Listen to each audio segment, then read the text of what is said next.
તો મોરબીમાં સિરામિક ઉદ્યોગકારો દ્વારા ભાવ વધારાની જાહેરાત કરી દેવાય છે। આ સિરામિક ટાઇલ્સની વિવિધ કેટેગરીમાં 5 થી 50 રૂપિયાનો વધારો થઈ ગયો।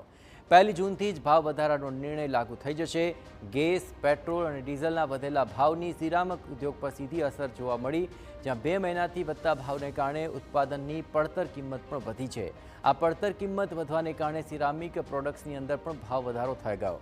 સિરામિક ઉદ્યોગકારો દ્વારા ઉધારીથી વેપાર બંધ કરવાનો નિર્ણય કરવામાં આવ્યો। 1 જૂનથી 100% એડવાન્સ પેમેન્ટથી જ વેપાર કરવાનો નિર્ણય કરવામાં આવ્યો છે।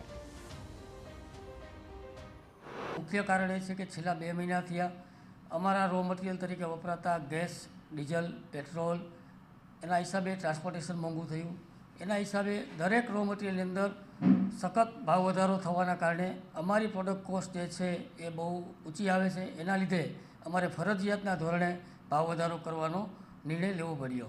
પોલિસી જે અમે પહેલાં ઉધારીની અંદર જે કામ કરતા હતા એ હાલમાં અમારે અત્યારે ફાઇનાન્સની બહુ મોટી તકલીફના હિસાબે અમે એવો નિર્ણય કર્યો છે સર્વાનુમતે કે જે કાંઈ અમે વેપાર કરશું 1 તારીખથી એ 100% એડવાન્સ પેમેન્ટ સાથે જ અમે વેપાર કરશું, એવો એક નિર્ણય લેવામાં આવ્યો છે।